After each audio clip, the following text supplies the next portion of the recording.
আমন্ত্রণ চ্যানেল 24-এর সকাল 10টার খবরে। শুনছিলেন সিলন ফ্যামিলি ব্লেন্টি শিরোনাম। আপনাদের সাথে আছি আশিক তমাল। বাঙালির মুক্তির মহানায়ক বঙ্গবন্ধু শেখ মুজিবুর রহমান সহ 15 আগস্ট নিহত শহীদদের বিনম্র শ্রদ্ধায় স্মরণ করছে জাতি। জাতীয় শোক দিবসে সকালে ধানমন্ডি 32-এ জাতির পিতার প্রতিকৃতিতে ফুল দিয়ে শ্রদ্ধা জানান রাষ্ট্রপতি মোহাম্মদ শাহাবুদ্দিন এবং প্রধানমন্ত্রী শেখ হাসিনা। এ সময় গার্ড অব অনার দেয় সশস্ত্র বাহিনীর সদস্যরা। জাতির পিতাকে সপরিবারে হত্যার নিষ্ঠুর কলঙ্কময় দিন 15 আগস্ট। শোকাবহ এ দিনে মুক্তির মহানায়ককে শ্রদ্ধা ভরে স্মরণ করছে গোটা জাতি।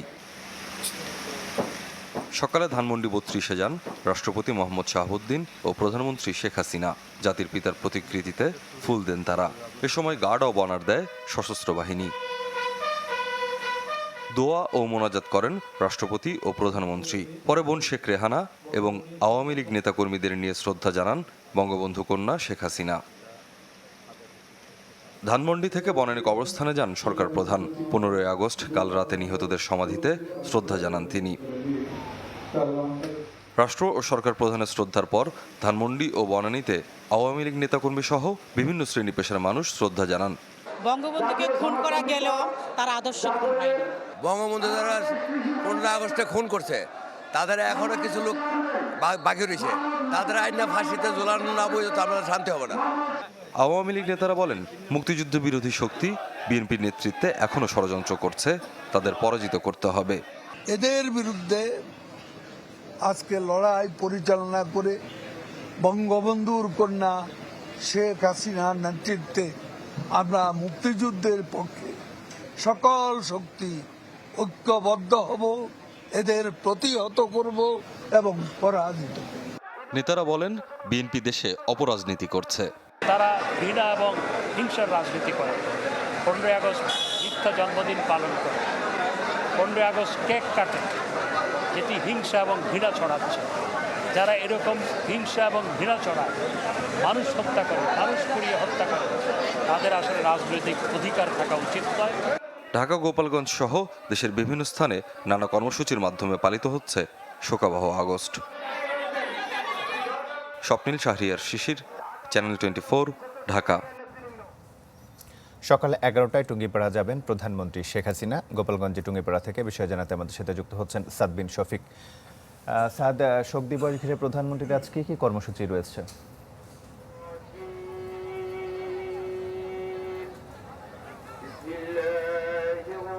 আপনি এরই মধ্যে জেনেছেন সকালে বনানী এবং ধানমন্ডি 32 নম্বরের প্রধানমন্ত্রীর যেসব আনুষ্ঠানিকতা ছিল সেসব আনুষ্ঠানিকতা এরই মধ্যে শেষ হয়েছে। প্রধানমন্ত্রী ঢাকা থেকে 11টায় হেলিকপ্টার যোগে রওনা করবেন টুঙ্গিপাড়ার উদ্দেশ্যে এবং 11টা 45 মিনিটে, অর্থাৎ তার যে সূচি আছে সেই সূচি অনুযায়ী 11টা 45 মিনিটে টুঙ্গিপাড়া এসে পৌঁছানোর কথা আছে।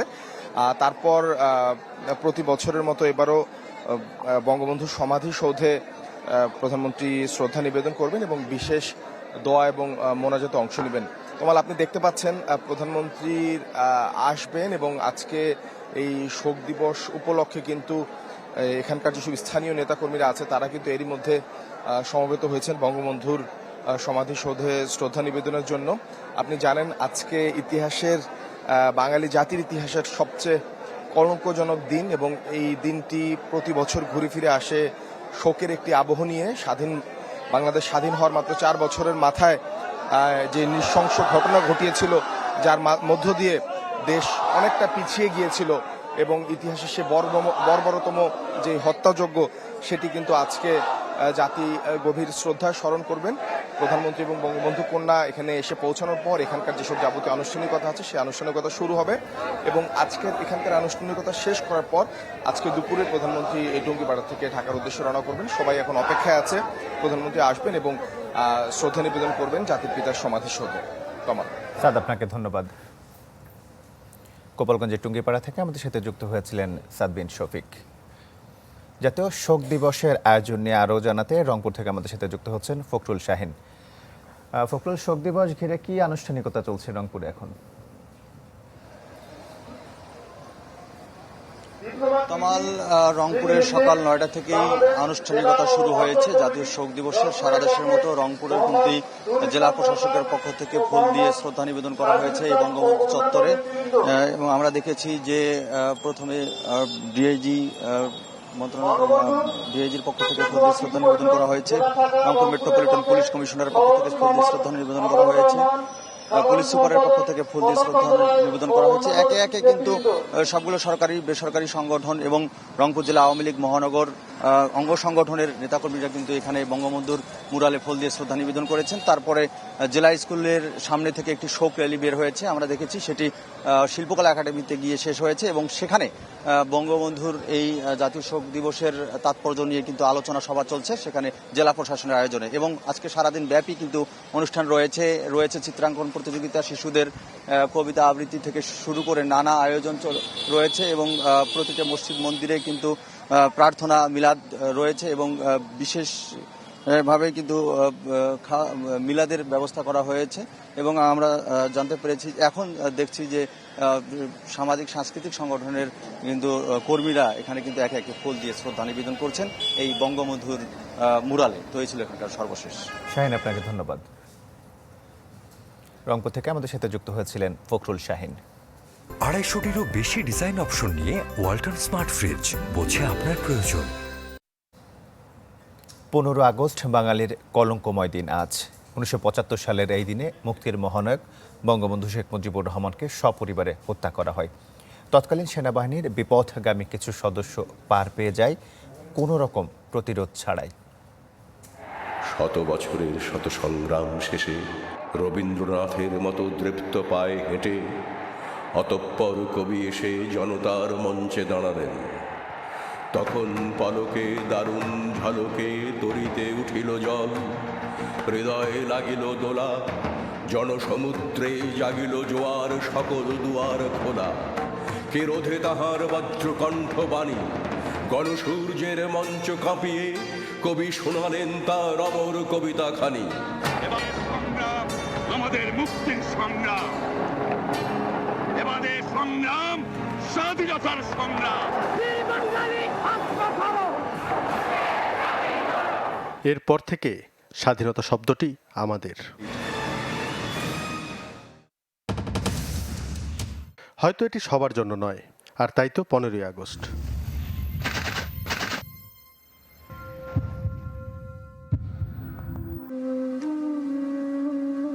তবে ঘাত প্রতিঘাত আর ষড়যন্ত্র ছিন্ন করে বঙ্গবন্ধুর আওয়ামী লীগ ঘুরে দাঁড়িয়েছে বারবার। এই যে দুটি পক্ষ 75-এর পরে হয়ে গেল, এটির মিলন আর সম্ভব নয় যতক্ষণ পর্যন্ত স্বাধীনতার বিপক্ষের শক্তি স্বাধীনতার পক্ষের শক্তি বলে স্বীকৃত হবে, বা তারা বিপক্ষতার জন্য যা করে সেগুলি তারা বাদ দেবে। এই আগস্টই হতে পারত বাঙালি জাতির গর্বের মাস, পিতা হত্যার প্রতিশোধের মাস। কিন্তু ঘাতকের বন্দুকের নল আর জেল জুলুম সবই সেদিন স্তব্ধ করে দিয়েছিল। আমাদের এখনও সচেতন থাকতে হবে, যখন এরা পরাজিত শক্তি পারবে না তখন কিন্তু তারা আবার মরিয়া হয়ে যেতে পারে। এটা ইতিহাসে তাই দেখা গেছে।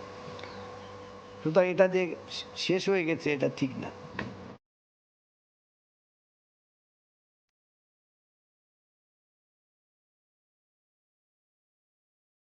তবে তার হয়ে ওঠেনি এ জাতির।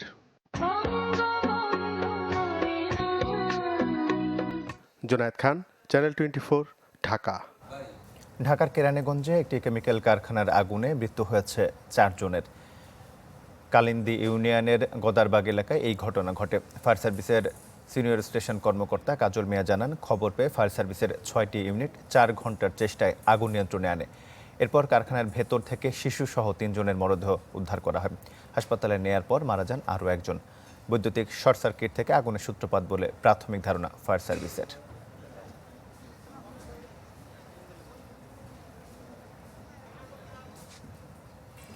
চট্টগ্রামে বন্যায় ঘর ভেঙে নিঃস্ব মানুষগুলো জানে না কিভাবে ঘুরে দাঁড়াবেন, কারণ ত্রাণের চেয়েও তাদের কাছে এখন বড় দুশ্চিন্তার নাম মাথা গোজার ঠাঁই।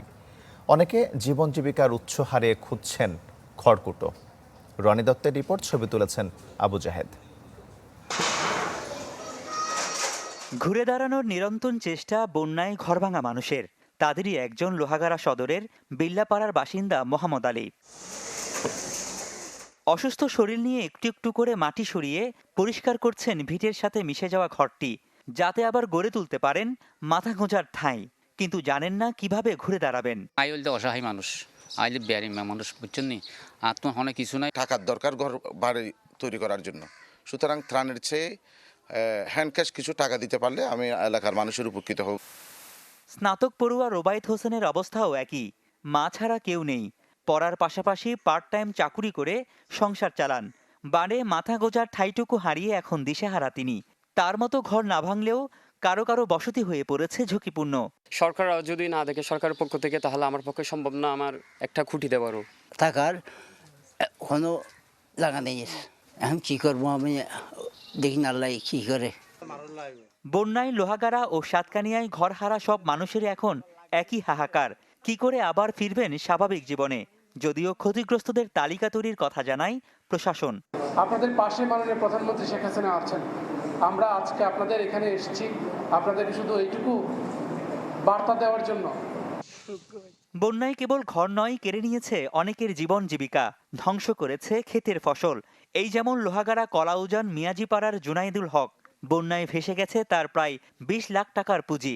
আমি অল্প কিছু দিনের মধ্যে অনেক টাকার লাভের অংশ আশা করছিলাম, কিন্তু সেটা হয় নাই। বন্যার পানিতে বাসিয়ে চলে গেছে।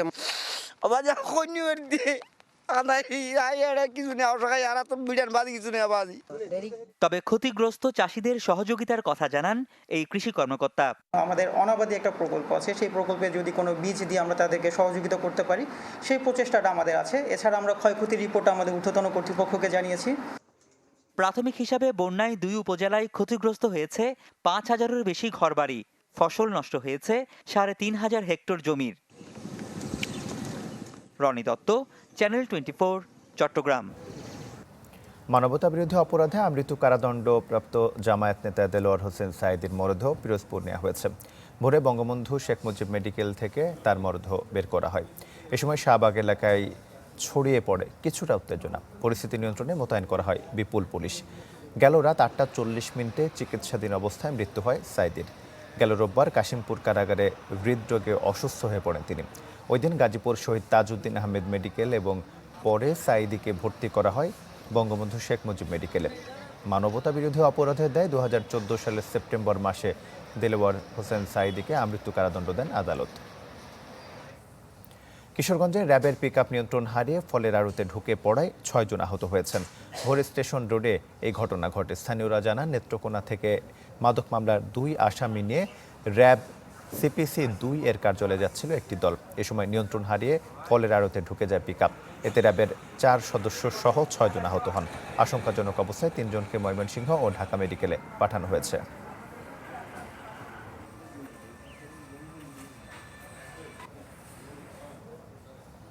এই ছিল এখনকার মতো। এতক্ষণ সাথে থাকার জন্য ধন্যবাদ সবাইকে।